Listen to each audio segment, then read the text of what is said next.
بسم اللہ الرحمن الرحیم۔ شروع اللہ کے نام سے جو بڑا مہربان انتہائی زیادہ رحم کرنے والا ہے۔ محترم سامعین، ایک گورنر جن کا نام تاریخ کے اندر نجم الدین ایوب بتایا جاتا ہے، وہ کافی عمر تک بجائے شادی کرنے کے الٹا اس کا انکار کرتے رہے۔ ایک دن ان کے بھائی اسد الدین نے ان سے پوچھ لیا، بھائی تم شادی کیوں نہیں کرتے؟ نجم الدین نے جواب دیا، میں کسی کو اپنے قابل نہیں سمجھتا۔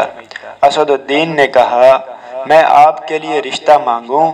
نجم الدین بولے، کس کا؟ تو اسد الدین نے جواب دیا، سلطان محمد بن ملک شاہ کی بیٹی کا یا وزیر الملک کی بیٹی کا۔ نجم الدین بولے، وہ میرے لائق نہیں۔ اسد الدین حیرانگی سے، پھر کون تمہارے لائق ہوگی؟ نجم الدین نے جواب دیا، مجھے ایسی نیک بیوی چاہیے جو میرا ہاتھ پکڑ کر مجھے جنت میں لے جائے، اور اس سے میرا ایک ایسا بیٹا پیدا ہو جس کی وہ بہترین تربیت کرے، جو شاہ سوار ہو اور مسلمانوں کا قبلہ اول واپس لے۔ اسد الدین کو نجم الدین کی یہ بات بہت عجیب لگی اور کہا، ایسی تجھے کہاں ملے گی؟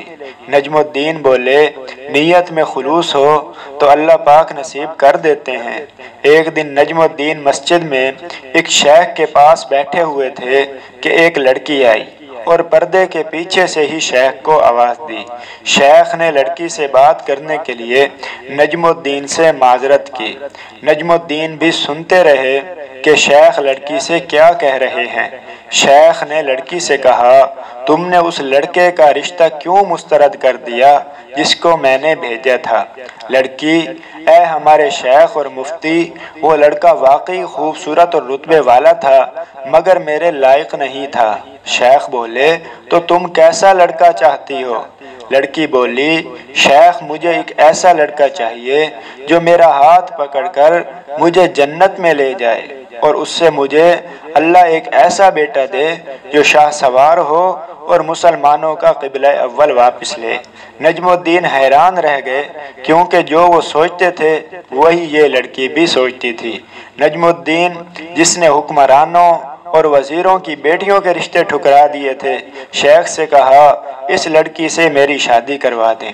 شیخ، یہ محلے کے سب سے فقیر گھرانے کی لڑکی ہے۔ نجم الدین بولے، میں بھی بس یہی چاہتا ہوں۔ چنانچہ نجم الدین نے اس فقیر لڑکی سے شادی کر لی۔ پھر اللہ کی شان دیکھیں، ان سے وہ شاہ سوار پیدا ہوئے جن کو دنیا سلطان صلاح الدین ایوبی کے نام سے جانتی ہے، جنہوں نے مسلمانوں کے قبلہ اول بیت المقدس کو آزاد کروایا تھا۔ سبحان اللہ، سچ کہتے ہیں، جب عورت ایسی ہو، میاں ایسے ہو، تو اللہ پاک اولاد بھی ایسی شان والی عطا فرماتے ہیں۔